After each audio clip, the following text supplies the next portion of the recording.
First of all, very good evening to Minister Khor, Minister Chan Chun Sing, as well as all our REACH Supervisory Panel members, and of course, all of you are REACH participants. Indeed, I want to welcome you to this REACH Contributors Forum 2012. Let me thank all of you for joining us on this weekday evening, especially after the May Day rally. I would also like to thank Minister Khor and Minister Chan for gracing our forum this evening, especially when Minister Khor just came back from Vietnam with the President, and he's actually got an injured hand. So thank you very much. The REACH Contributors Forum is an annual event for you, our valued contributors, to come together and engage the government directly on issues that concern you. Some of you in the audience today are participating in this event for the very first time as new REACH contributors, while some have been with REACH since 2006 when we revamped the former feedback unit and turned it into REACH, or even earlier from the days of the feedback unit. Throughout all these years, the real heart of REACH lies in all of you here. Its feedback contributors. You represent Singaporeans across different demographic segments, students, working adults, and older Singaporeans. And in fact, the 3 award recipients exemplifies what I said earlier, that all of you come from really a diverse segments of the population. You also represent a more politically aware electorate, who are concerned about your fellow Singaporeans, about this little red dot we call home, and about our collective future. I would like to thank all of you for sharing with us your thoughts about government policies and the many suggestions you have offered through REACH. Let me take this opportunity to extend my heartiest congratulations to our award winners this evening, Ms. Komala, Madam Siti Nuraini, and Mr. Eddie Yap. These 3 outstanding contributors have been selected on the keen interest they demonstrate in national issues, their positive attitude towards public engagement and active citizenry, and also because they exemplify how to offer constructive ideas and promote civil and respectful discussions that seek to improve policies, both online and face-to-face. Their views are broad-ranging, relevant, and insightful.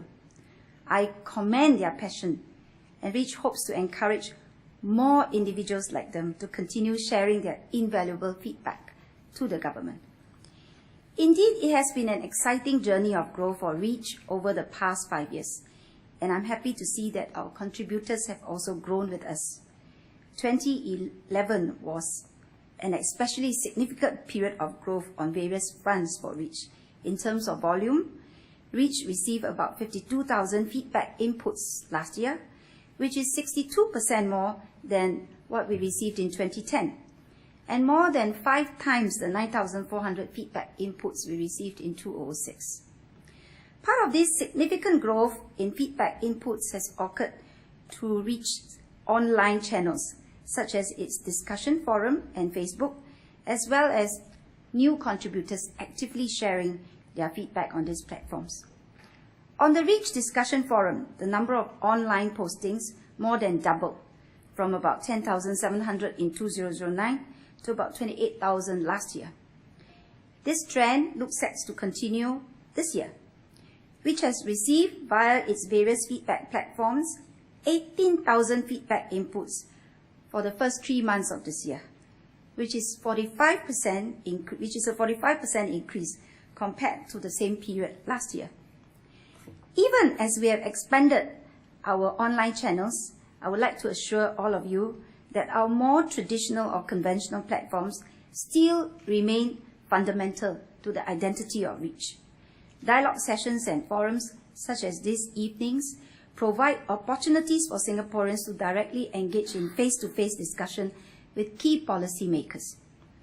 Phone calls, SMSs, emails are still readily available platforms for Singaporeans to tap on.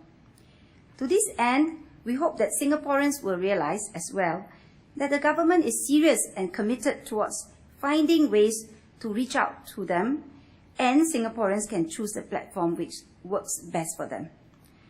More than just a significant rise in the volume of feedback received, I'm also happy to observe that the quality of feedback has also matured over the years. Many contributors express diverse yet balanced opinions and demonstrate good understanding of government policies through their feedback. Our online social media platforms have also seen daily and lively exchange of views, whereby contributors debate government policies and highlight improvements they would like to see.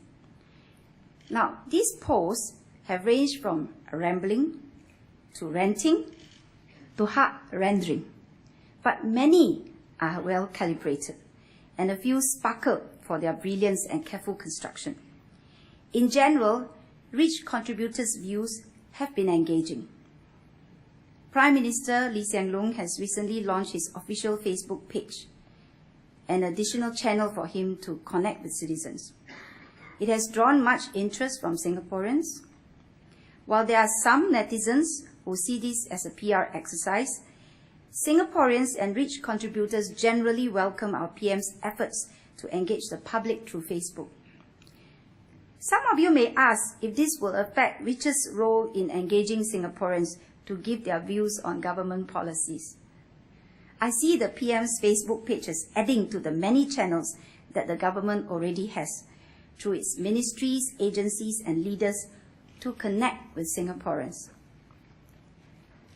We must also be mindful that the use of social media platforms as tools for communication and engagement can be, as DPM Teo Chee Hean said recently, a double-edged sword. Even as we embrace the use of new and social media, we are mindful that the anonymity of the internet can embolden people and lead them towards more extreme views than they would normally hold. Niche groups may also form on the internet, where such like-minded individuals may inadvertently rile up sentiments on issues through online exchanges and discussions. As such, we need more moderate and considered voices on the internet to provide constructive feedback for policy making. Face-to-face sessions such as this forum also becomes important, as it provides an opportunity for all of us to gather and to meet, to engage each other in an open, frank, and constructive discussion. As the theme of this evening's forum is Singapore 2020, Co-Creating Our Future, we hope to hear your views and suggestions on how every Singaporean can have a part to play in co-creating the future of Singapore, from suggesting the direction a policy should take to informing us if a policy is a success or should be tweaked further. And rest assured that the government takes all feedback seriously, and we are listening to all views from the ground. We hope that with these efforts to engage one another, we can nurture a spirit of active citizenry where Singaporeans can create a future together and ensure that this Singaporean heartbeat continues to pulsate strongly into 2020 and beyond. With this, I thank you and I look forward to a most fruitful dialogue later on. Thank you.